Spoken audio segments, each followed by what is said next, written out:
বাংলাদেশের এক সবুজ শান্ত গ্রামে থাকত ৭ বছরের এক মিষ্টি মেয়ে লাবিবা। লাবিবা ছিল খুবই হাসি খুশি। সে গাছপালা আর ফুল খুব ভালোবাসত, আর তার সবচেয়ে প্রিয় বন্ধু ছিল একটি ছোট্ট হলুদ মুরগি, তার নাম পিকু। পিকুকে দেখলেই যে কেউ হাসত, কারণ তার গলায় সবসময় একটা ছোট্ট নীল বোটাই থাকত। লাবিবা মাঝে মাঝে হেসে বলতো, পিকু, তুমি তো একদম ভদ্রলোক মুরগি। একদিন সকালে লাবিবা আর পিকু বাগানে খেলছিল। হঠাৎ লাবিবার চোখে ঘাসের মাঝে কিছু একটা পড়ল। সে নিচু হয়ে বলল, আরে পিকু, এখানে আসো। পিকু দৌড়ে এলো। চিক চিক। লাবিবা অবাক হয়ে দেখল মাটির ভিতর থেকে একটা ছোট্ট গাছের চারা বের হয়েছে। দুটি ছোট সবুজ পাতা বাতাসে দুলছে। লাবিবা খুশি হয়ে বলল, পিকু, আমরা যদি এই গাছটার যত্ন করি তাহলে এটা একদিন বড় হবে, তাই না?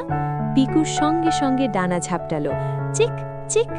লাবিবা দৌড়ে গিয়ে একটা ছোট্ট পানি ভর্তি ঝাঁঝরি নিয়ে এলো। সে আলতো করে গাছটার গোড়ায় পানি দিল। পানি পড়তেই মাটিটা ভিজে চকচক করতে লাগলো। পিকু পাশে দাঁড়িয়ে আনন্দে ছোট্ট নাচ শুরু করলো। চিক চিক চিক। লাবিবা হেসে উঠল। এরপর থেকে প্রতিদিন সকালে তারা গাছটার কাছে যেত। লাবিবা পানি দিত, আর পিকু চারপাশে ঘুরে ছোট ছোট পোকা খেয়ে জায়গাটা পরিষ্কার রাখত। দিন যেতে লাগলো। একদিন লাবিবা এসে দেখে গাছটা একটু বড় হয়ে গেছে, নতুন সবুজ পাতা বের হয়েছে। লাবিবা খুশিতে বলল, পিকু, দেখো দেখো, আমাদের গাছটা বড় হচ্ছে। পিকু লাফাতে লাগলো। চিক চিক। কিছুদিন পর এক সকালে লাবিবা আবার বাগানে এলো, আর এসে হঠাৎ থেমে গেল। ওহ, গাছটার ডালে একটা সুন্দর গোলাপি ফুল ফুটেছে।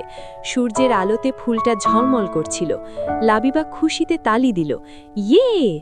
সে পিকুর দিকে তাকিয়ে বলল, ধন্যবাদ পিকু, আমরা একসাথে না হলে গাছটা এত সুন্দর হতো না। পিকু আবার আনন্দে ডানা ঝাপটালো। চিক চিক। সেদিন লাবিবা একটা সুন্দর জিনিস শিখল। যখন আমরা কোনো কিছুর যত্ন করি আর তাকে ভালোবাসি, তখন ছোট্ট জিনিসও একদিন বড় হয়ে সুন্দর হয়ে ওঠে।